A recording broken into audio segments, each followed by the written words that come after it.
The Iliad by Homer, Book 24. The funeral games were over. The troops dispersed and went to their ships, where they turned their attention to supper and a good night's sleep. But sleep that masters all had no hold on Achilles. Tears wet his face as he remembered his friend.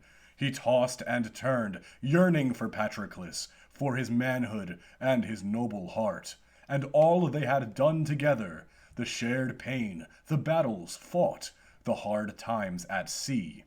Thinking on all this, he would weep softly, lying now on his side, now on his back, and now face down. Then he would rise to his feet and wander in a daze along the shore. Dawn never escaped him. As soon as she appeared over the sea and the dunes, he would hitch horses to his chariot and drag Hector behind. When he had hauled him 3 times around Patroclus's tomb, he would rest again in his hut, leaving Hector stretched face down in the dust. But Apollo kept Hector's flesh undefiled, pitying the man even in death. He kept him wrapped in his golden aegis, so that Achilles would not scour the skin as he dragged him. So Achilles defiled Hector in his rage. The gods, looking on, pitied Hector, and urged Hermes to steal the body, a plan that pleased all but Hera, Poseidon, and the gray-eyed one, who were steady in their hatred for sacred Ilion and Priam's people ever since Paris in his blindness offended these 2 goddesses, and honored the man, the one who fed his fatal lust. 12 days went by. Dawn. Phoebus Apollo addressed the immortals. "How callous can you get? Has Hector never burned for you thighs of bulls and goats? Of course he has. But now you cannot bring yourselves to save even his bare corpse, for his wife to look upon, and his mother, and child, and Priam, and his people, who would burn him in fire and perform his funeral rites. No, it's the dread Achilles that you prefer. His twisted mind is set on what he wants, as savage as a lion bristling with pride, attacking men's flocks to make himself a feast. Achilles has lost all pity and has no shame left. Shame sometimes hurts men, but it helps them too. A man may lose someone dearer than Achilles has, a brother from the same womb, or a son. But when he has wept and mourned, he lets go. The fates have given men an enduring heart. But this man, after he kills Hector, he ties him behind his chariot, and drags him around his dear friend's tomb. Does this make him a better or nobler man? He should fear our wrath, good as he may be, for he defiles the dumb earth in his rage." This provoked an angry response from Hera.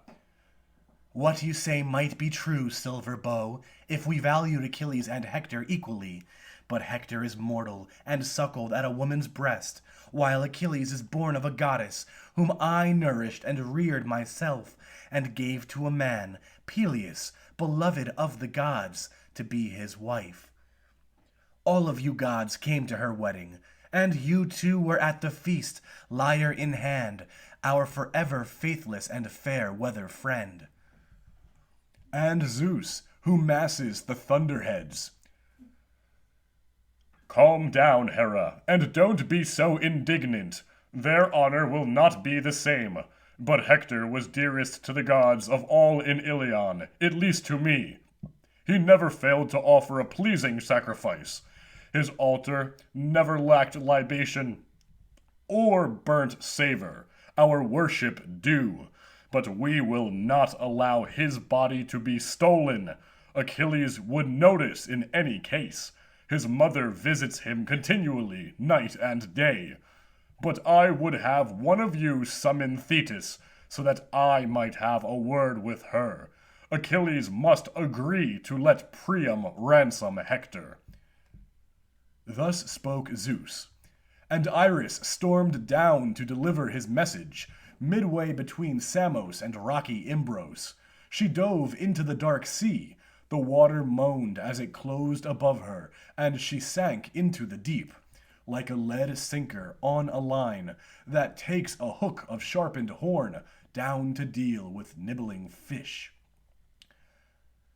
She found Thetis in a cave's hollow, surrounded by her saltwater women and wailing the fate of her faultless son, who would die on Trojan soil, far from his homeland.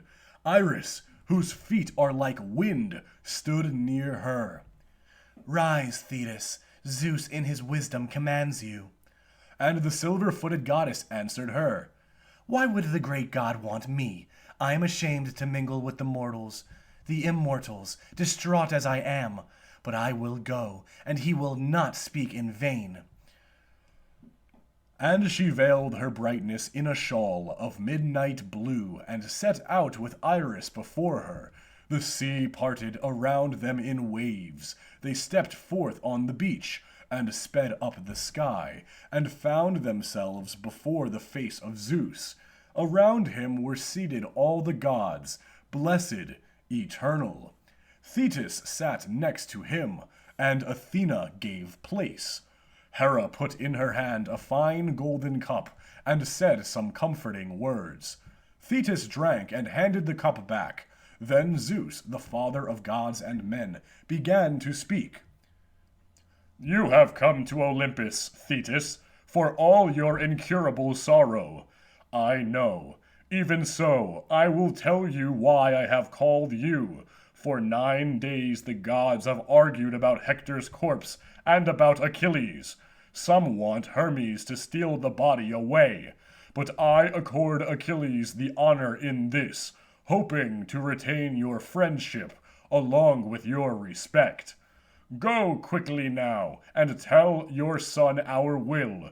The gods are indignant, and I, above all, am angry that in his heart's fury he holds Hector by the beaked ships, and will not give him up. He may perhaps fear me and so release the body. Meanwhile, I will send Iris to great-souled Priam to have him ransom his son, going to the ships with gifts that will warm Achilles' heart." Zeus had spoken, and the silver-footed goddess streaked down from the peaks of Olympus and came to her son's hut. She found him there, lost in grief. His friends were all around, busily preparing their morning meal, for which a great, shaggy ram had been slaughtered. Settling herself beside her weeping child, she stroked him with her hand and talked to him.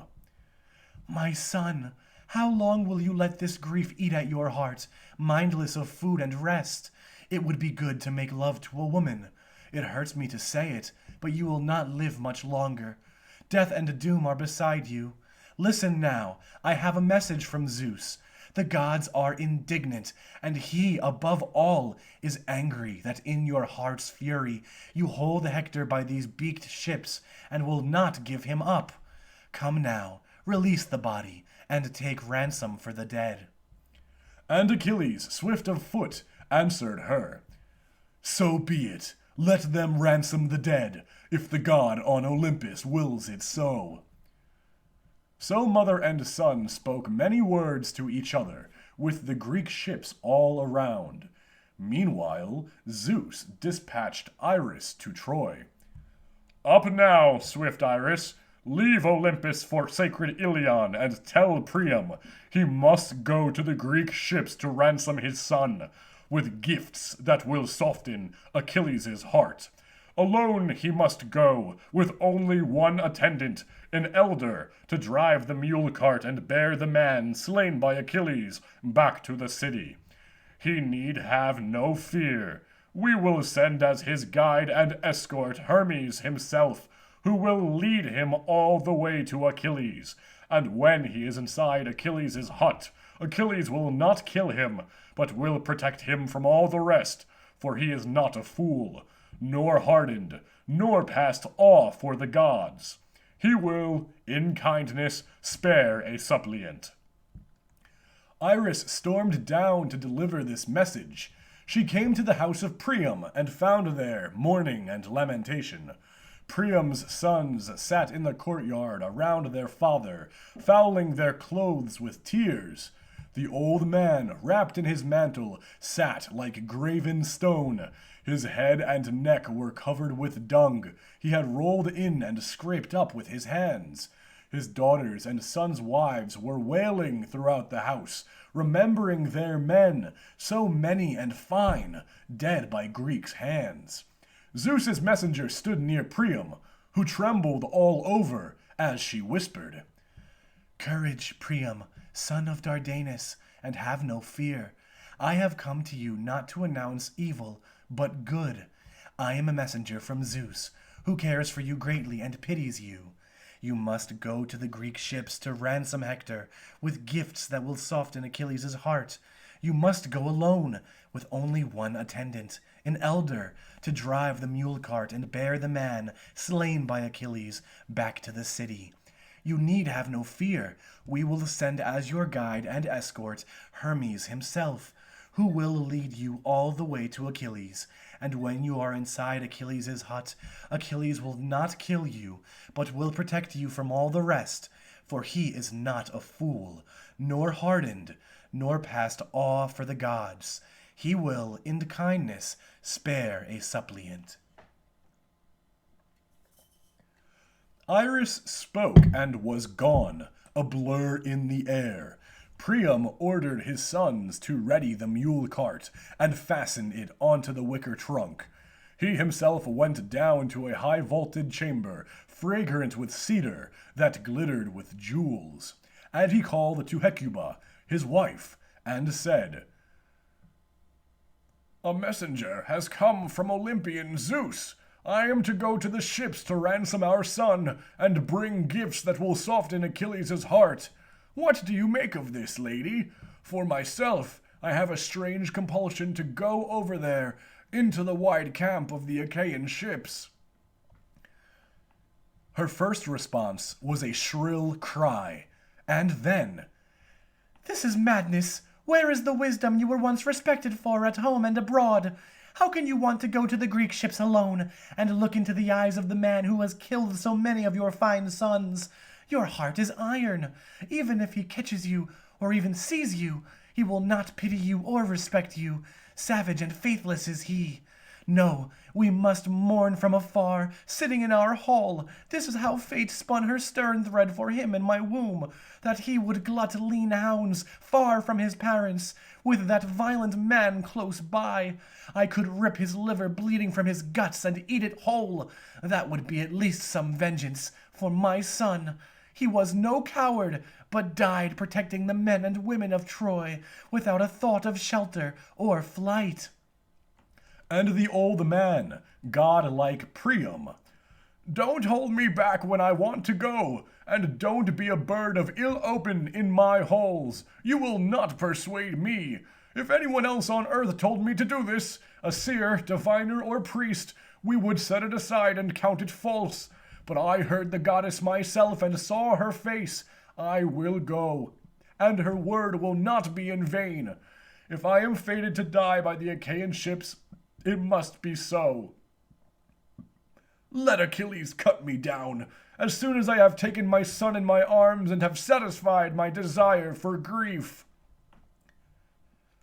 He began to lift up the lids of chests, and took out a dozen beautiful robes, a dozen single-fold cloaks, as many rugs, and added as many white mantles and tunics.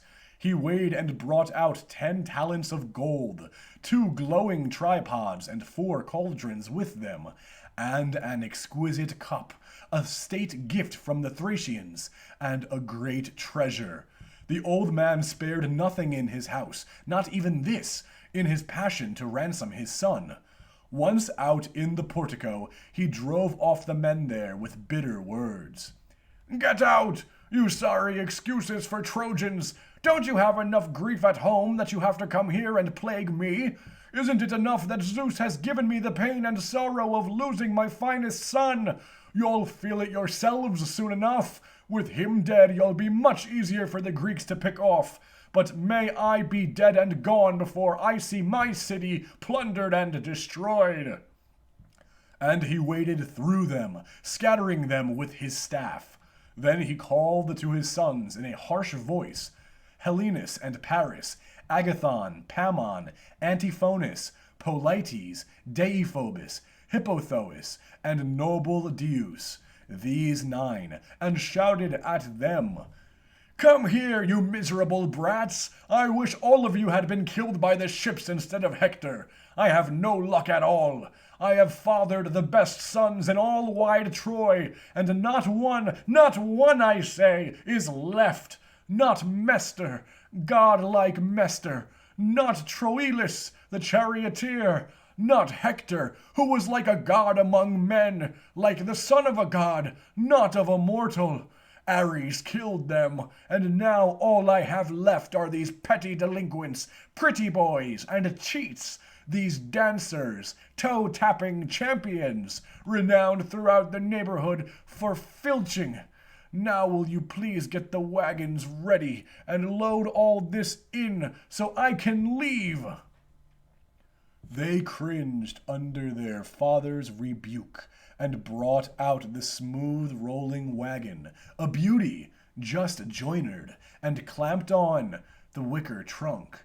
They took the mule yoke down from its peg, a knobbed boxwood yoke fitted with guide rings, and the yoke band with it, a rope 15 feet long.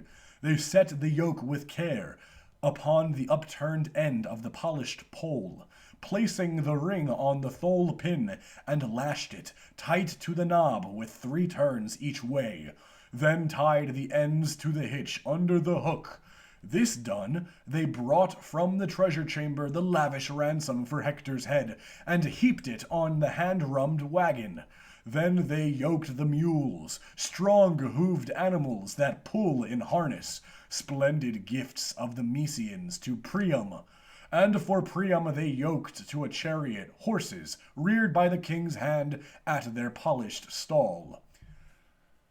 So Priam and his herald, their minds racing, were having their rigs yoked in the high palace when Hecuba approached them sorrowfully. She held in her right hand a golden cup of honeyed wine for them to pour libation before they went.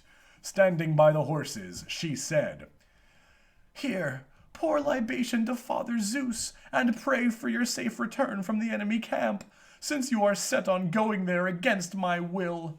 Pray to Cronion, the dark cloud of Ida, who watches over the whole land of Troy, and ask for an omen, that swiftest of birds that is his messenger, the king of birds, to appear on the right before your own eyes, something to trust in as you go to the ships.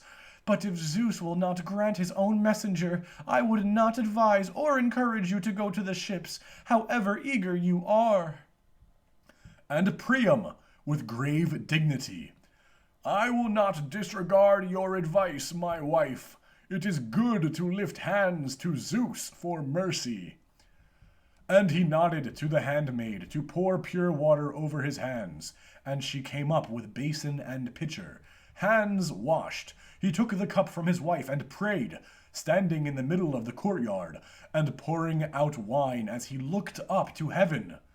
"Father Zeus, who rules from Ida, most glorious, most great, send me to Achilles welcome and pitied, and send me an omen, the swiftest of birds, that is your messenger, the king of birds, to appear on the right before my own eyes, that I may trust it as I go to the ships."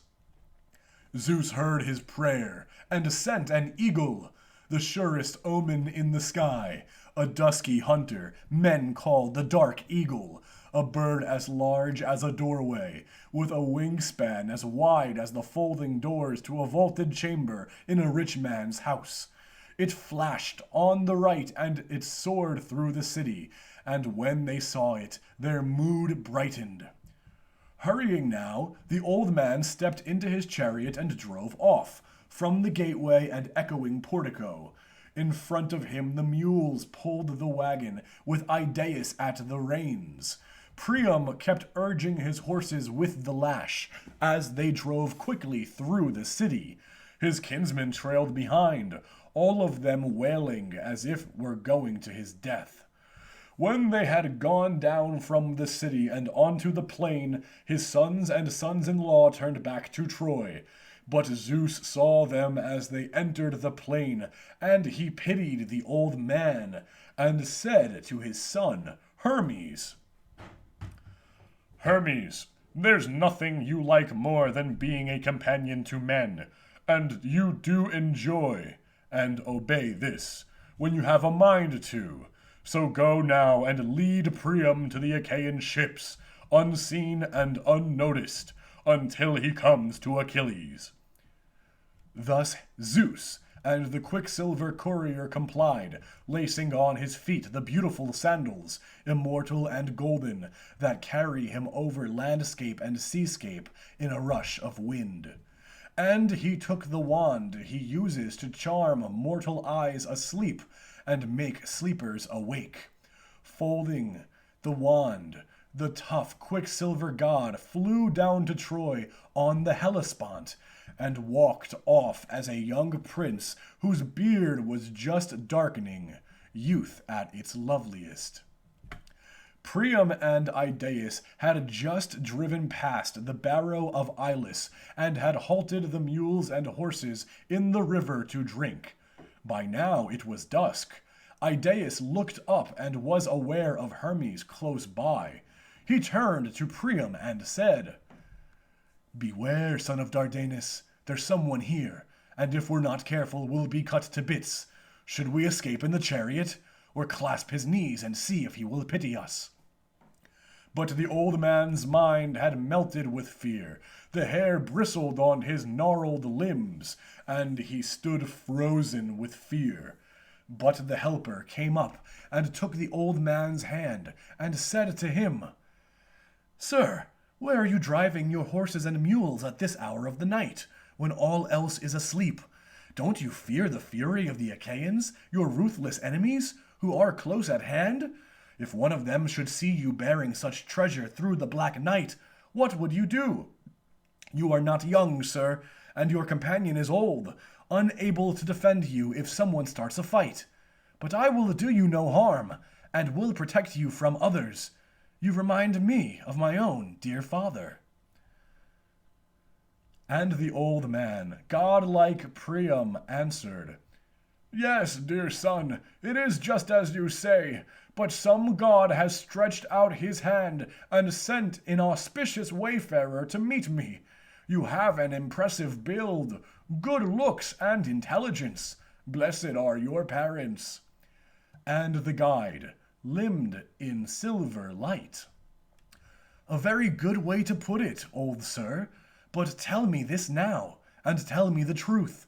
Are you taking all of this valuable treasure for safekeeping abroad? Or are you all forsaking sacred Ilion in fear? You have lost such a great warrior, the noblest, your son. He never let up against the Achaeans. And the old man, godlike Priam, answered, Who are you, and from what parents born, that you speak so well about my ill-fated son? And Hermes, limbed in silver, answered, a test, and a question about Hector. I have often seen him win glory in battle. He would drive the Argives back to their ships and carve them to pieces with his bronze blade. And we stood there and marveled, for Achilles, angry with Agamemnon, would not let us fight. I am his comrade in arms, from the same ship, a Myrmidon. My father is Polyctor, a wealthy man, and about as old as you. He has 6 other sons, 7 counting me. We cast lots, and I was chosen to come here. Now I have come out to the plain from the ships, because at dawn the Achaeans will lay siege to the city. They are restless, and their lords cannot restrain them from battle. And the old man, godlike Priam, answered him, If you really are one of Achilles' men, tell me this, and I want the whole truth. Is my son still up by the ships? Or has Achilles cut him up by now, and thrown him to the dogs? And Hermes, limbed in silver light, Not yet, old sir. The dogs and birds have not devoured him. He lies beside Achilles' ship, amid the huts just as he was at first. This is now the 12th day he has been lying there, but his flesh has not decayed at all, nor is it consumed by worms that eat the battle slain. Achilles does drag him around his dear friend's tomb, and ruthlessly, every morning at dawn, but he stays unmarred. You would marvel, if you came, used to see him lie as fresh as dew, washed clean of blood, and uncorrupted. All the wounds he had are closed, and there were many who drove their bronze in him. This is how the blessed gods care for your son, corpse though he be, for he was dear to their hearts. And the old man was glad, and answered, Yes, my boy, it is good to offer the immortals their due. If ever there was anyone in my house who forgot, and never forgot the Olympian gods, it was my son, and so now they have remembered him, even in death. But come, accept from me this fine cup, and give me safe escort with the gods, until I come to the hut of Peleus' son. And Hermes, glimmering in the dark. Ah, an old man testing a young one, but you will not get me to take gifts from you without Achilles' knowledge.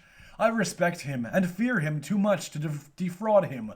I shudder to think of the consequences, but I would escort you all the way to Argos, with attentive care, by ship or on foot, and no one would fight you for scorn of your escort. And he leapt onto the chariot, took the reins and whip, and breathed great power into the horses and mules.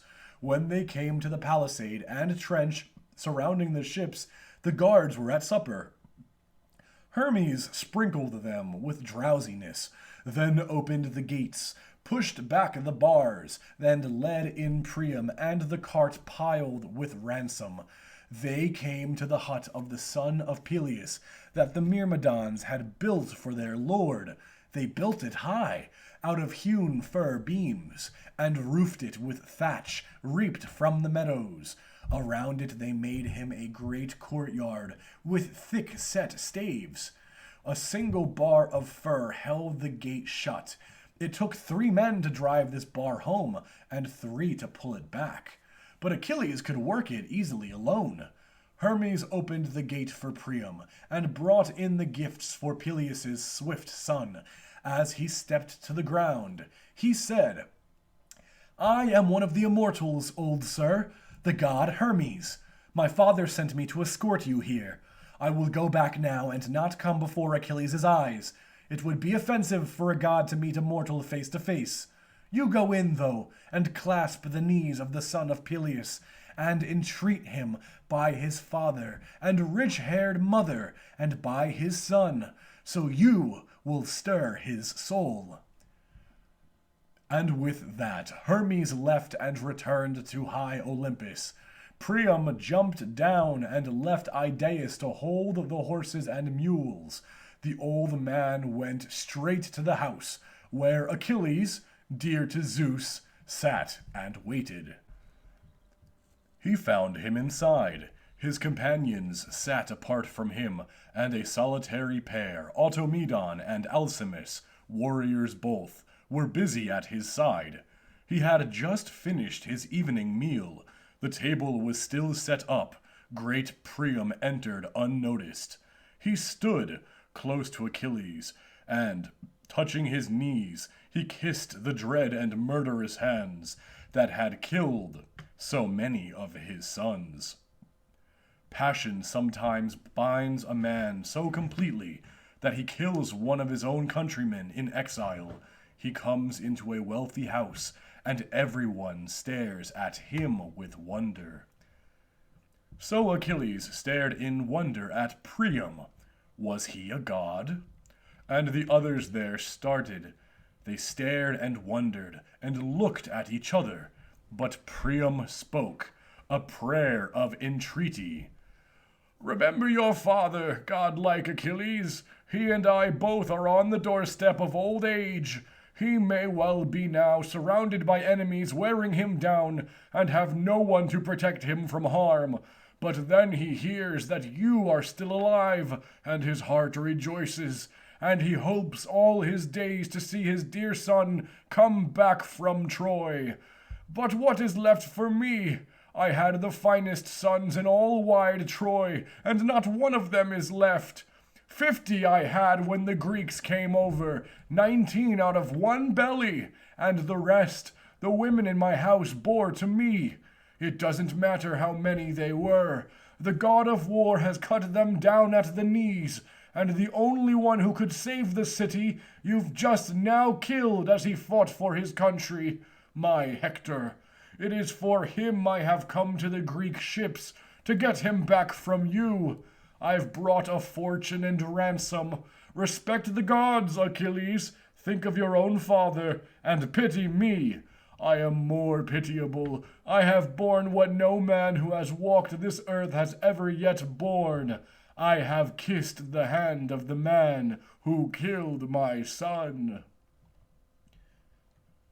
He spoke, and sorrow for his own father welled up in Achilles. He took Priam's hand and gently pushed the old man away. The two of them remembered.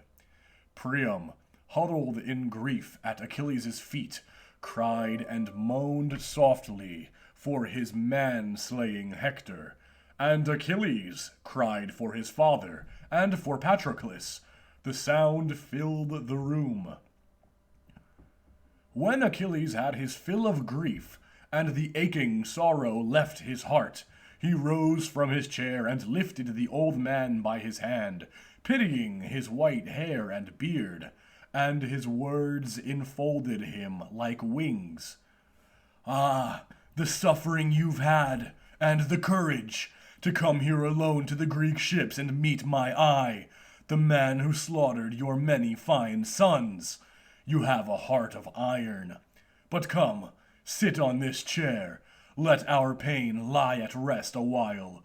No matter how much we hurt, there's nothing to be gained from cold grief.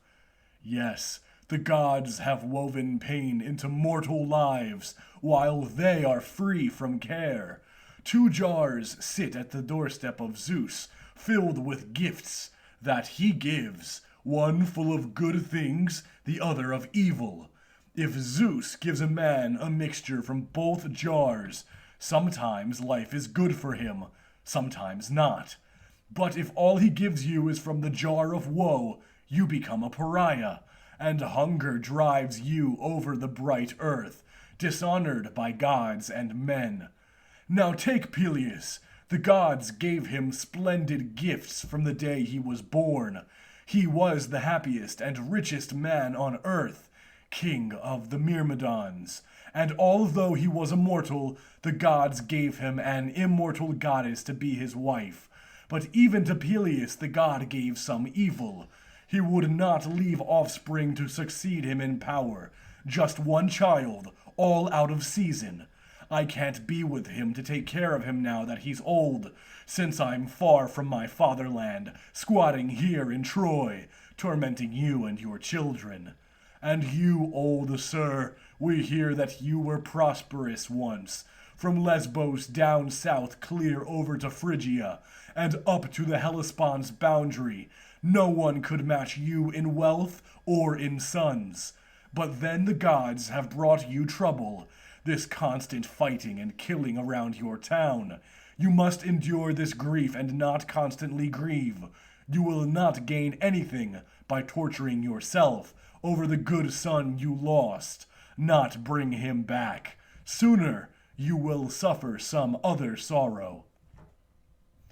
And Priam, old and godlike, answered him, Don't sit me in a chair, prince, while Hector lies uncared for in your hut. Deliver him now, so I can see him with my own eyes. And you, take all this ransom we bring, take pleasure in it, and go back home to your own fatherland, since you've taken this first step and allowed me to live and see the light of day. Achilles glowered at him and said, Don't provoke me, old man. It's my own decision to release Hector to you. A messenger came to me from Zeus, my own natural mother, daughter of the old sea god. And I know you, Priam, inside out. You don't fool me one bit. Some god escorted you to the Greek ships. No mortal would have dared come into our camp, not even your best young hero. He couldn't have gotten past the guards, or muscled open the gate. So just stop stirring up grief in my heart, or I might not let you out of here alive, old man, suppliant though you are, and sin against Zeus. The old man was afraid, and did as he was told. The son of Peleus leapt out the door like a lion, followed by Automedon and Alcimus, whom Achilles honored most now that Patroclus was dead.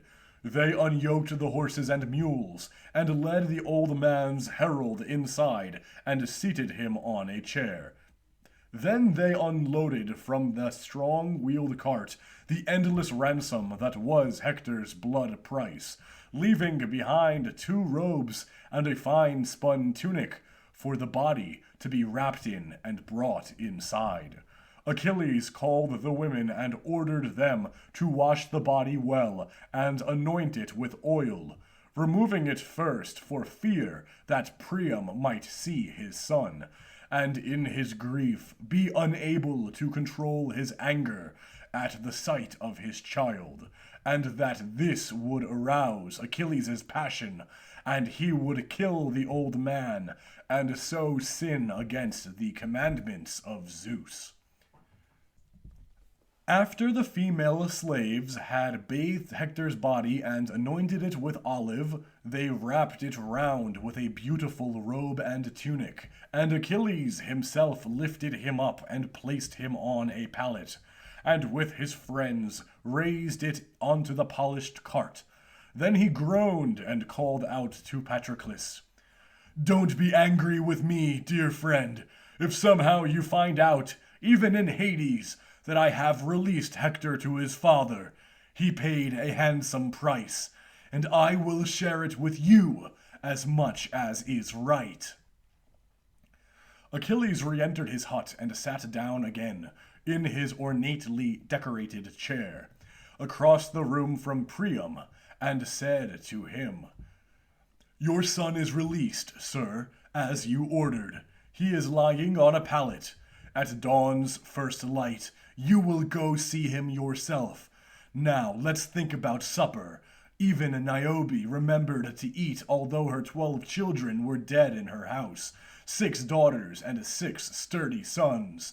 Apollo killed them with his silver bow, and Artemis, showering arrows, angry with Niobe, because she compared herself to beautiful Leto. Leto, she said, had borne only 2, while she had borne many. Well, these 2 killed them all. 9 days they lay in their gore, with no one to bury them, because Zeus had turned the people to stone. On the 10th day the gods buried them, but Niobe remembered she had to eat, exhausted from weeping. Now she is one of the rocks in the lonely hills, somewhere in Sipylos, a place they say is haunted by nymphs who dance on the Achelois' banks, and although she is stone, she broods on the sorrows the gods gave her. Well, so should we, old sir. Remember to eat. You can mourn your son later, when you bring him to Troy. You owe him many tears." A moment later, Achilles was up and had slain a silvery sheep. His companions flayed it and prepared it for a meal, sliced it, spitted it, roasted the morsels, and drew them off the spits. Automedon set out bread in exquisite baskets, while Achilles served the meat. They helped themselves and satisfied their desire for food and drink. Then Priam, son of Dardanus, gazed for a while at Achilles, so big, so much like one of the gods, And Achilles returned his gaze, admiring Priam's face, his words echoing in his mind. When they had their fill of gazing at each other, Priam, old and godlike, broke the silence. "Show me to my bed now, prince, and quickly, so that as long as I have the pleasure of sleep. My eyes have not closed since my son lost his life under your hands.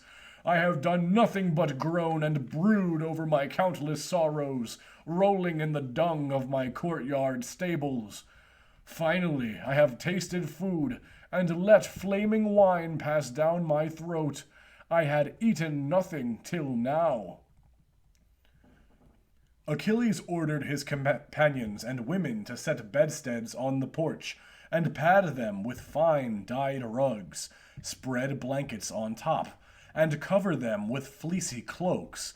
The women went out with torches in their hands, and quickly made up 2 beds. And Achilles, the great sprinter, said in a bitter tone, "You will have to sleep outside, dear Priam. One of the Achaean counselors may come in, as they always do, to sit and talk with me, as well they should. If one of them saw you here in the dead of night, he would tell Agamemnon, and that would delay releasing the body. But tell me this, as precisely as you can. How many days do you need for the funeral? I will wait that long and hold back the army." And the old man, god-like Priam, answered, "If you really want me to bury my Hector, then you could do this for me, Achilles. You know how we are penned in the city, far from any timber, and the Trojans are afraid. We would mourn him for 9 days in our halls, and bury him on the 10th, and feast the people on the 11th. We would heap a barrow over him, and on the 12th day fight, if fight we must." And Achilles, strong, swift, and godlike, "You will have your armistice." And he clasped the old man's wrist, so he would not be afraid. And so they slept, Priam and his herald, in the covered courtyard, each with a wealth of thought in his breast. But Achilles slept inside his well-built hut, and by his side lay lovely Briseis. Gods and heroes slept the night through, wrapped in soft slumber. Only Hermes lay awake in the dark, pondering how to spirit King Priam away from the ships, and elude the strong watchmen at the camp's gates. He hovered above Priam's head and spoke. "Well, old man, you seem to think it's safe to sleep on in the enemy camp, since Achilles spared you. Think what it costs you to ransom your son. Your own life will cost 3 times that much to the sons you have left, if Agamemnon and the Greeks know you are here."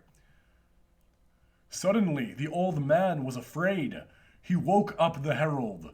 Hermes harnessed the horses and mules, and drove them through the camp. No one noticed, and when they reached the ford of the Xanthus, the beautiful swirling river that Zeus begot, Hermes left for the long peaks of Olympus. Dawn spread her saffron light over earth, and they drove the horses into the city with great lamentation. The mules pulled the corpse. No one in Troy, man or woman, saw them before Cassandra, who stood like golden Aphrodite on Pergamum's height. Looking out, she saw her dear father standing in the chariot with the herald, and then she saw Hector lying on the stretcher in the mule cart, and her cry went out all through the city. "Come, look upon Hector, Trojan men and women! If ever you rejoiced when he came home alive from battle, a joy to the city and all its people!" She spoke, and there was not a man or woman left in the city, for an unbearable sorrow had come upon them. They met Priam by the gates as he brought the body through, and in the front Hector's dear wife and queenly mother threw themselves on the rolling cart and pulled out their hair as they clasped his head amid the grieving crowd. They would have mourned Hector outside the gates all the long day until the sun went down, had not the old man spoken from his chariot. "Let the mules come through. Later you will have your fill of grieving after I have brought him home." He spoke, and the crowd made way for the cart, and they brought him home and laid him on a corded bed, and set around him singers to lead the dirge and chant the death song.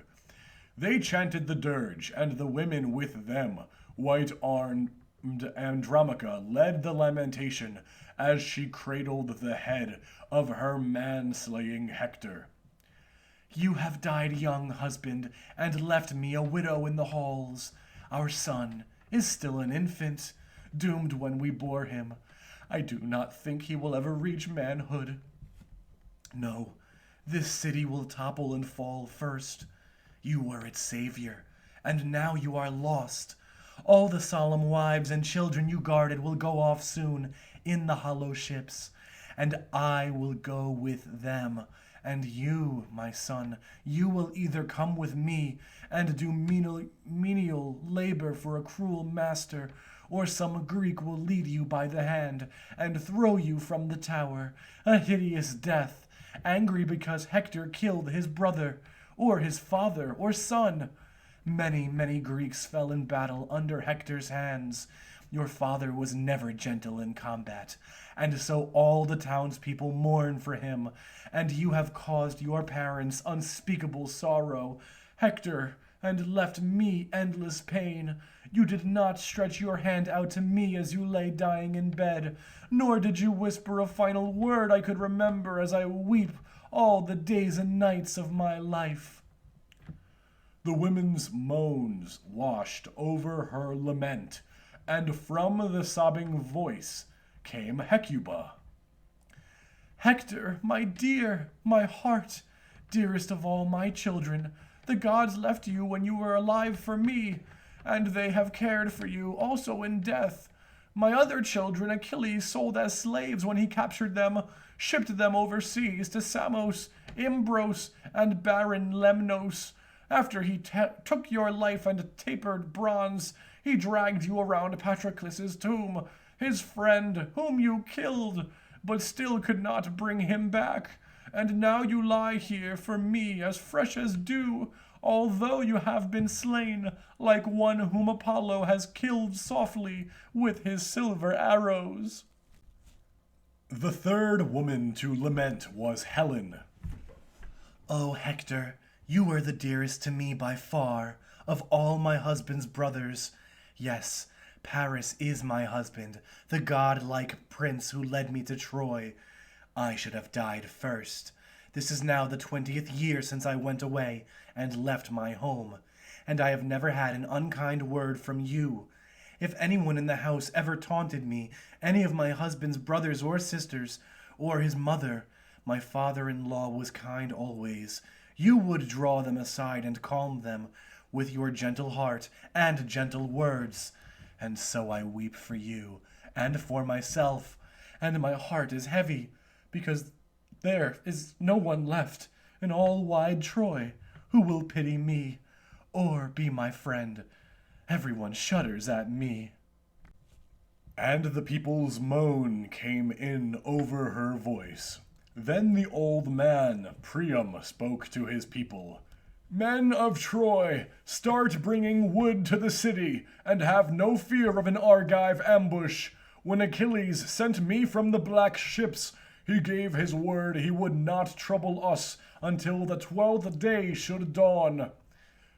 He spoke, and they yoked oxen and mules to wagons, and gathered outside the city. For 9 days they hauled in loads of timber. When the 10th dawn showed her mortal light, they brought out their brave Hector, and all in tears lifted the body high, onto the bier, and threw on the fire. Light blossomed like roses in the eastern sky. The people gathered around Hector's pyre, and when all of Troy was assembled there, they drowned the last flames with glinting wine. Hector's brothers and friends collected his white bones, their cheeks flowered with tears.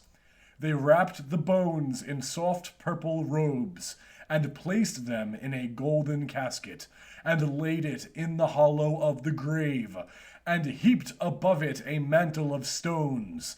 They built the tomb quickly, with lookouts posted all around, in case the Greeks should attack early. When the tomb was built, they all returned to the city, and assembled for a glorious feast in the house of Priam, Zeus's cherished king. That was the funeral of Hector, breaker of horses.